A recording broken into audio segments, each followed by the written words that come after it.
Hey everyone, we're here at Tech Field Day, or I should say Cloud Field Day 18, doing an after action report. We're just here to talk about what did we see with the vendors, what kind of really impacted us, what did we think was really interesting. If you want to throw in some hot takes of, I don't see this going anywhere or whatever, that's fine too. This is a free country and you can say whatever you want. Hey, it's nice that way. So I'm Nathan Bennett. And then I think what we'll do is we'll have everyone introduce yourself, and then we're going to talk about the first vendor. So let's do introductions real quick. Hey, Eric Wright, Disco Posse on all social media, and here you go. John Hildebrand. You can find me on Twitter at, or X, I should say, at SnoopJ123. Chris Hildebrandt. You can find me on about everything at childebrandt42. I'm Ken Nalbone, and I'm just Ken Nalbone on social media. Pretty easy to find because I'm the only one. Awesome. So the first person that we saw, and we're going to try to go back in time a little bit. So everybody just kind of like think what happened yesterday, what was interesting yesterday, what was scary yesterday.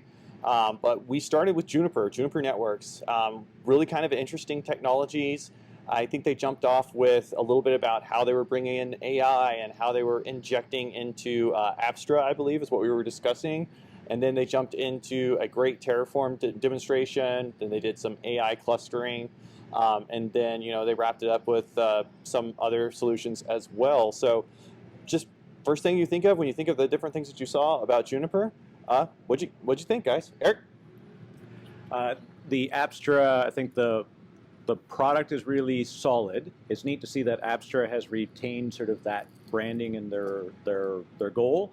And the technology is really slick. It's a bit of a unique case in the way that people use it. So it was funny to see, like, as we talked about the enterprise use case they talked of, you're like, where's it come in? But I mean, I'm a big fan of the team. It was funny that it was Juniper, and I was all studied up for Juniper networks, figuring what are we going to see around cloud networking, and we actually ended up with Apstra. So it was kind of neat. But I'm a fan of what they're doing, and I think Juniper in general knows how to listen really well to customers. So I think that's going to be a big future for them. Yeah, one of the things, especially with Apstra, that I was kind of impressed with was just the way that overall they had the integration capabilities and were able to show that off with the Terraform. Yeah. And what also was nice to see at the same time, just because I came from the side as well, is to see a delegate go to the vendor side of the equation. So to get a demo from one of our brethren to show us exactly what Apstra was doing from that perspective. Now, the one thing I was kind of disappointed with was the fact that they talked a big game about third-party integration, but we never really got to see much of anything. And even when we tried to ask them about it, they kind of danced around it a little bit. So I thought their story was actually quite nice, how they integrated it, kind of told the customer side of it. But to John's point, one of the things that was extremely lacking, which the third-party integration had a big asterisk around it, unfortunately. But again, you can't write code for everybody else's mom-and-pop D-Link switches and other stuff like that. But you do have to throw some brackets around it or quotes around your little thing. But so that's what I thought of it. I thought their whole premise behind the session was close but not quite right. Basically saying, we're going to use Apstra to make your data center like a cloud. My take on it is, if you enable self-service rapid elasticity inside the data center, it is a cloud. Yes, it's a private cloud. It's not the same exact thing as Azure and AWS, but you're achieving that functionality in your own data center that people are looking for, that made them go to the cloud in the first place. So, I like the product, like what they were able to do with it. Don't call it a data center that's like a cloud. Call it a private cloud. Yeah, well said, well said. It's worth mentioning that all of these presentations that we saw, I'll be very sure to put those in the link below. So if you're interested in seeing any of those presentations, feel free to look through the description. There should be a link to each one of them that, after this is uploaded in the future, when future Nathan has to deal with those problems. But this Nathan doesn't have to deal with it right now, so that's his fault. So I believe the next presenter that we saw was Mezmo. a little bit about telemetry up in this hizzy, and it was a little bit different because it was the first time we've heard from them, kind of a startup getting out there.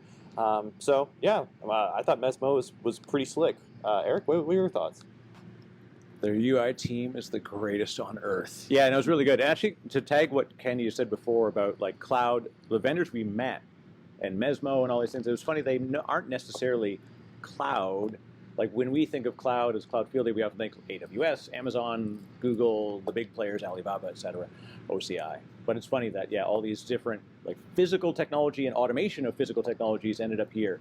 Obviously, that's not where Mezmo's at, but like Mezmo, as far as like the way that they built their overall user experience, again, I'm like, all I was looking for with every vendor here is like, do you actually listen to your customers and are we helpful in how we are asking them and interfacing with them? And I felt this was a really good event in general because everybody was super responsive, and folks that we'd met the second time and third time were really evolved from how they told their story. But yeah, Mezmo is a fresh one, definitely worth checking out. We've got a lot of blogs. It was an intro session, so it was tiny. We didn't get much other than sort of a brief look, but I definitely think we're going to see them again. Yeah, and one of the things that I thought about their particular presentation was there's definitely a use case there that they're willing to solve. And overall, the ability to kind of concentrate all these different telemetry locations into a single source of truth almost, or at least to try to reduce those numbers down is, well, it's a classic case across technology in the form of consolidation. So we're always seeing, we all grew up in the VMware consolidation efforts for the most part. So it's not surprising to see yet another consolidation story of something that's gone haywire for us to be able to manage on a day-to-day basis. So it was nice to see that there's definitely a use case for them moving forward, and I would like to see more out of them, and I'm hoping that Stephen brings them back for another lengthier session so that we can get a better idea and dig into that technology a little bit more. So I've seen a couple presentations that are doing the same style of thing.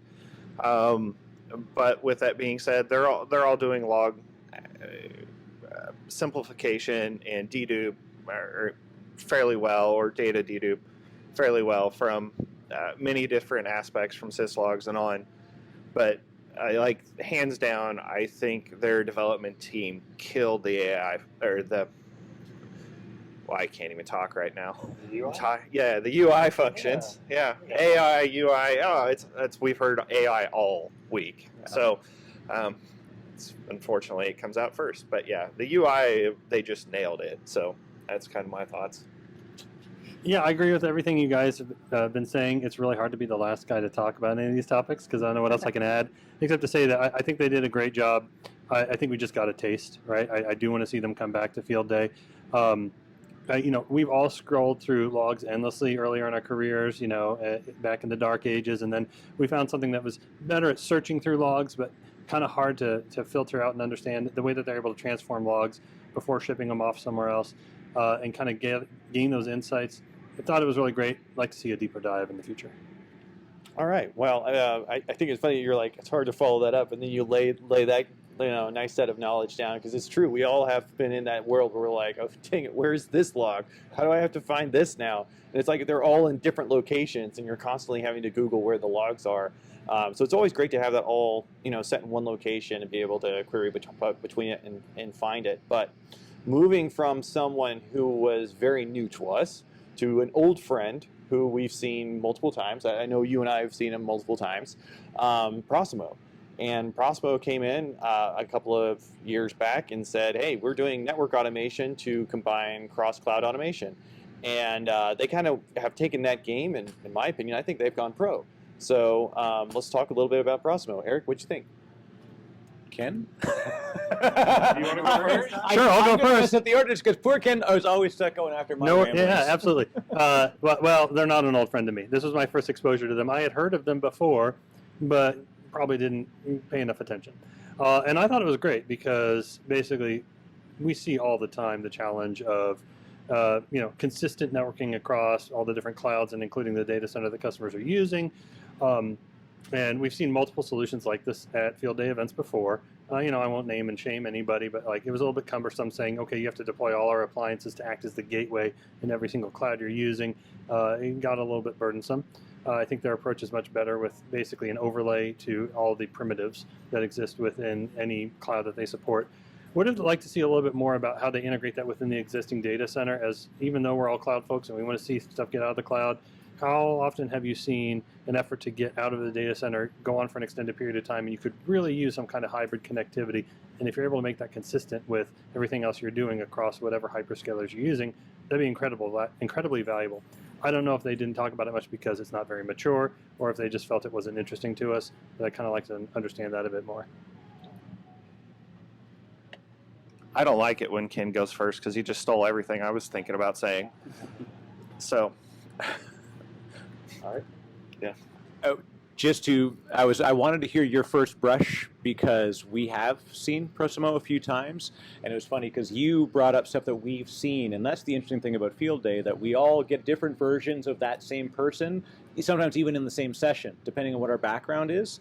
So that's why I wanted to kind of hear your take on it, Ken. And yeah, Prosimo have evolved a lot. I think what's most important is their go-to-market and their how they portray themselves to partners and us is super evolved and really, really like tight. It's like that thing they say, if I had more time, I'd write you a shorter letter. Prosimo just wrote the shortest letter. They have perfected their message, and they brought use cases which we've kind of literally asked them to have in the past. So that was super fun. Yeah, and a great team. They were, again, I talk about listening and empathy as a thing of how do we know these features matter, and because they actually ask, versus most of the startups we saw, say 3 years ago, 5 years ago, 10 years ago, they're like, the problem needs to be solved. And like, what's the problem? It's a huge problem. What's the problem? And it was like, the problem is I exited successfully from 2 companies and I need to start another company. Versus everybody we talked to this week was like, it resonated well with me. So Prosimo, they're coming fast, and I imagine we're going to see some big anchor customers soon. We'll see, and I'll take it a little bit differently because, again, kind of like Ken, it's the first time I've seen these guys. I've heard about them. Obviously, you guys have been privy to prior presentations that they've done. But from my perspective, one of the things that I would have liked to at least hear from them is, I know there's a problem to solve right now. How are they going to adapt as the cloud changes? Are they going to be one of those particular companies that get left behind as the cloud matures a little bit more? And one of the things that I kind of felt that was lacking was they talked about the big 3 from the cloud perspective, but what about integrations into other private clouds? What about extending some of these things to either the on-prem world to some degree, or since I work in an MSP world, being able to work with other managed service providers to create this network ring almost between the software layers that they have. So I would be interested to see what the company is going to look like in a couple of years once those big 3 maybe change their network stacks a little bit, maybe add a little more of this into it, or God forbid, get acquired by one of these particular cloud companies to pull this off for them. And I think that's a great point. I think Prosimo, seeing them, every so many years, has just always been good because they slowly and iteratively add more and more things. I think one of the things that they added this year was talk about how they've expanded Private Link to bring security to how they're connecting, which is really, really cool. But I love how you brought up, this is great for the cloud, but what about on-premises? And the idea that we have now, moving to our next vendor, was slightly jarring because we went from everything's in the cloud and everything is this, kind of different way of doing stuff. And then our next presenter was AMD. And I'm going to change our format here real quick because some of us may have things to say and some of us may not have things to say.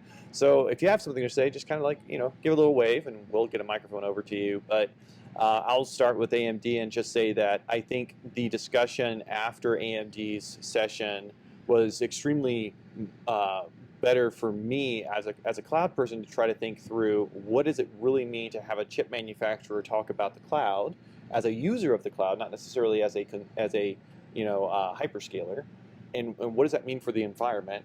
And that took me down an entirely different path to where I decided, how do different hyperscalers do different things with different chip manufacturers? Because then it's all completely different. And that led me down the rabbit hole of the blog that I ended up writing.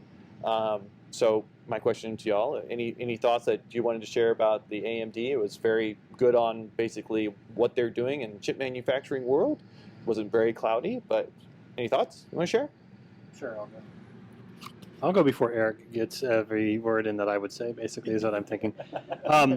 Yeah, it was, their session was very great for a different audience. Like you said, we're in Silicon Valley the same week that OCP Summit took place, Open Compute Project, and I've been there before, and it's a great conference for people who are building clouds, not people who are consuming them. And that's a talk that is essential for that kind of audience.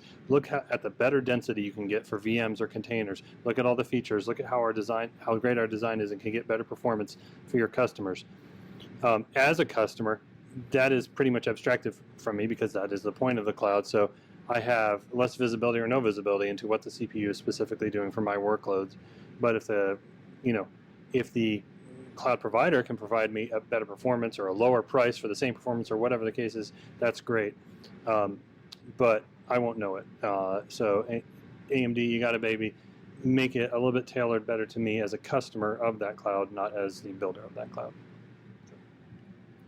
I'll say it very simply, watch AMD, because people ask, why are AMD here talking about Cloud Field Day, and why aren't we looking at other people? Even if we look at how do you choose what your chip choice is in the hyperscaler, well, by default, we know it's likely not going to be AMD just because of a variety of reasons. And I love it we've always done it that way. So it sounds odd that AMD is here, but like what AMD is doing is actually not what you think AMD does.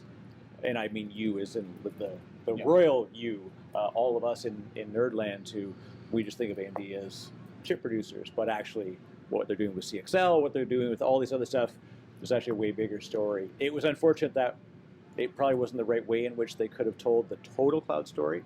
They didn't need 88 hours. But anyways, Robert was good. It was super, super deep dive. So it was a little hard on the mind because, boy, Robert can talk about, he's forgotten more about CPUs than I'll ever know. That's a true statement. I don't. I mean, to the same point, it was an absolute amazing presentation. I learned so much out of it, but to the point of everybody else, it was kind of outside of my wheelhouse in some of the details. And again, we're consumers, not builders of. So, it does make a difference in the audience. But yeah, I learned a ton from it, to be honest. Ken, did you want to add something to your statements? No, I'm just nodding along with Chris saying it was a great presentation. Yeah. Great talk, wrong audience. Yeah. Yeah. If I knew more about CPU, like he used a whole bunch of terms that I had absolutely no idea what they even were, and he kept on thinking that we knew them too because he talks about them all the time, which is normal, when you do that. But that's kind of like what, to your point, he's forgotten more about CPUs than I'll ever know, and that's why we love AMD. It's why we love the people that we hear from because they are the experts in their field. But okay, let's move past AMD and let's get to today, day 2. So we started off today with an old friend who has got so many new names. But yeah, so we started off today with VMware, and VMware was an interesting start. Ken, you want to kick us off? Sure, why not? I thought VMware did a pretty good job. They've got a tough task ahead of them. They are trying to transform the organization, right? They're trying to go from the data center behemoth to the multi-cloud Switzerland, right? They've called them self-cloud Switzerland for years, but now they're actually trying to execute on that. And they're getting there, right? They have a portfolio of products, a platform. It was Aria last year. It's Tanzu this year, for the most part. I'm not really sure. But they have a lot of tools that can do some good things, help you get into the cloud, help you understand governance and cost, like all the things that customers have been complaining about for years. They're trying to solve them, and I wish them luck. I thought they did a good job of presenting the products as they are today and tying them back to the overall vision that was presented at the beginning of the presentation. But we heard a lot of like, that's on the roadmap, not today. And I'm looking forward to seeing more features and capabilities that they say are on the roadmap come to the platform and the product so that they can be basically usable for pretty much every enterprise customer I know that is trying to adopt the cloud or make sense of the cloud. There are a lot of hurdles that they still have not overcome that VMware's trying to solve for. Well, and I'm a little conflicted about some of the things that the VMware presented today, mostly just due to the fact that I felt that because of the constant, it's on the roadmap. Okay, we would like to talk about the roadmap, but no, we've got to move on to the next section. So I understand it's their 2 hours. They can do with it what they please. But at the end of the day, I felt that there was a little short-sightedness, especially with some of the utilities being just vCenter based. And you got to remember, I work for an MSP. So I've got a unique perspective of everything for me happens in Cloud Director before it hits vCenter. So to be able to do some of these particular tools to organize and migrate customers to, in specifically AWS, because that's all they had available to show for plans to do so, it felt a little limiting from my perspective, knowing full well that I represent, I guess, a different use case than just a straight enterprise. So for me, it felt like it missed the mark of what I wanted to see coming from my particular angle. So that's, again, it's very specific just for the angle that I was looking for, but I know that it's a very niche use case compared to direct enterprise. You're highlighting something that happens time and time again with VMware, is that they have multiple VUs that are hyper-focused on a specific segment of VMware's customer base. You're totally different than the customer use base that they were trying to address today. There's a very strong program around cloud providers like yourself, but they were not involved in today's presentation for whatever reason, probably because they're not developing those products towards your use case yet. Typically, unfortunately, I feel like, having lived in that world before, but not now, that's almost an afterthought and eventually gets caught up to with the rest of the customer base. I think the one thing I'll say about VMware is we will see in 18 months a new, lean, agile, strongly messaged VMware is going to happen, and between now and then, it's going to be a struggle. And the name's going to change twice. Right. It was, and I said, product set. I've got a ton I could say with the product, but in general, I said that VMware as a business, don't count them out, but also let's just give them a little time to find their foot, and I think they're going to do it. It's a tough time for the business, but I think they got a long way to go before they go away. As some people would believe they're circling the drain, it's not the case. But yeah, I mean, the team tried hard to show. I like the unified approach, but there's some struggling in how they tell the story, and the fact that, anyways, I could tell you more, but it's on the roadmap. Yeah, so like you kind of alluded to, they had a problem telling a complete story. It was just little fragments around here and here, and nothing really conjoined together. And also, it kind of sounded like you were going to rap concert every time they went to introduce a product, because it was always something formerly known as something, formerly known as something else.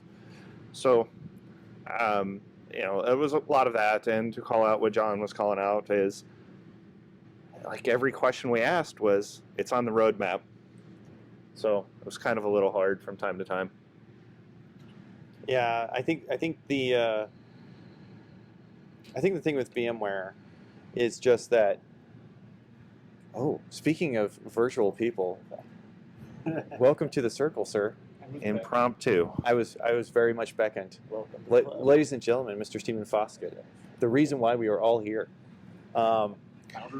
Founder of the feast, indeed. So I think when we talk about VMware, we know where they're kind of talking about going, and we know because we saw it at VMware Explore, and we also really know because Broadcom's kind of like pushing them that direction. So whenever we get to read a Hawktan blog, it's like, oh, so this is what VMware is going to kind of look like, and that's kind of what they presented today. But hey, it's was it 2 weeks away? Maybe less than 2 weeks at this point. A week from Friday. A week from Friday. Yeesh. So pulling for you, VMware. Stay strong. But moving on to the next vendor. So I believe the proper way I can say this is, what the hecka is up with WEKA? It's a whole data solution that we see for AI, NML, and HPC. Very, very cool solution that we got to see today. I'm not an AI, ML, HPE guy, and even I was like, this is really cool. So who wants to start? We should all go. We should all go before Steven, because he's going to have the most to say about a storage company. One thing I've learned over my years of knowing Steven is that storage is harder than you think.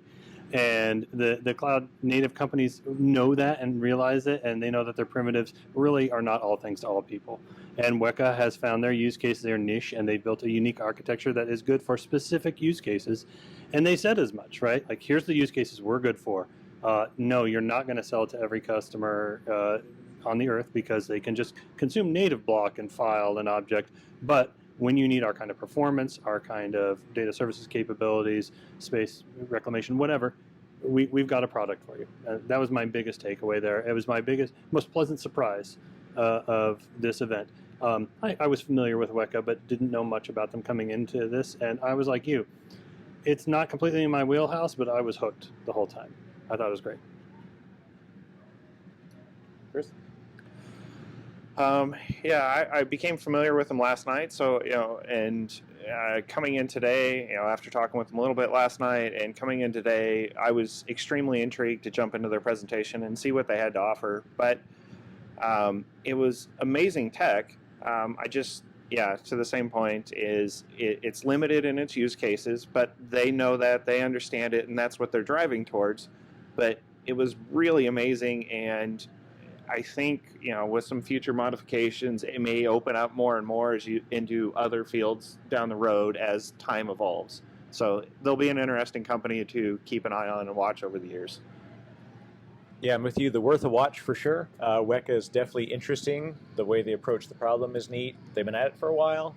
What I struggled with them at first was getting them to narrow when they say data platform, because I know 3 companies that call themselves a data platform, and they're all totally different in what they do. So that was one thing, but they cleared it up. Like, when you asked them a question, they got right to it, and they listened a lot during the presentation. So I think they're definitely going to be coming back for more. Looking forward to it. Yeah, one of the things that I really enjoyed was, although it was definitely very low level with the discussions about the GPU capabilities and using some of the, if you want to call it, the leftover parts from some of those EC2 instances that got spun up. So their sustainability message seemed to resonate pretty well by showing that we're willing to use. It's kind of like in food, the whole nose to tail movement, to use every part of the animal, to use every part of the whatever that is that you're eating at that point. But it's one of those that showing that they're willing to go forth and use every single piece that gets thrown out there that they can have available to them to make something happen. So I really like the sustainability message that they brought forth with their platform. Yeah, that's actually, I think, the coolest thing about WEKA is the fact that basically, because it's all software, it allows companies to use everything and make the most out of everything. I think that's the most powerful part of their presentation, was that overall message that basically that they're taking a company who is buying a whole bunch of cloud resources to do some pretty heavy processing, and they're reducing the amount of resources needed for that process by 2 or 3 times, maybe more, by essentially just giving better storage performance to keep the GPUs and CPUs fed. And that's an incredibly powerful message. It's really, really valuable. And I think that it shows that WEKA has just a really solid product for that market. The other thing, again, I asked them in the breakout session, we didn't get to record this, of course, because it's private, but I asked them to tell me what they don't do well, because I love to ask companies that, and they were very clear on what they don't do well. They're not, bulk cheap storage. They're high performance. They're making this stuff go. And I think, again, it's really important that companies know what they don't do. It's really important that companies aren't like, oh, we do everything. So I like that. Also, we have a new face joining us, which is joining us because I completely forgot to put this in Slack, and so it is totally my fault. Go ahead and introduce yourself. Do I have to press anything? Nope. Or no? Just speak to it. Yeah, my name is Matthias Prokop, and this is my first Tech Field Day with you guys. Yeah. Congrats. It's been brilliant. I really enjoyed it. Thanks for having me. Yeah. So, oh, right. Yeah, we have a video. Okay, I didn't know that. Yeah, I didn't know that. Absolutely. So, any thoughts that you want to add to the WEKA discussion? What did you think about? Do you have any thoughts you want to add to what you saw from WEKA today? So I don't know how much I will repeat what you were saying, guys, but I will probably just sort of expand on what you guys said about sweating out these assets. So trying to make sure, or the whole point, in my opinion, of the solution is to just making sure you're getting most out of what you are running in the cloud.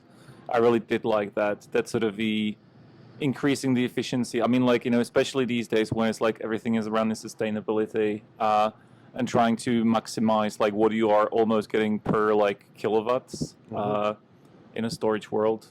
I'm not entirely sure what's the sort of the measurement in here, probably per dollar.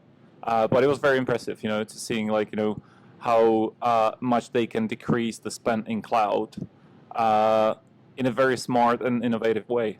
When I saw it, I was kind of yeah, it's still public cloud.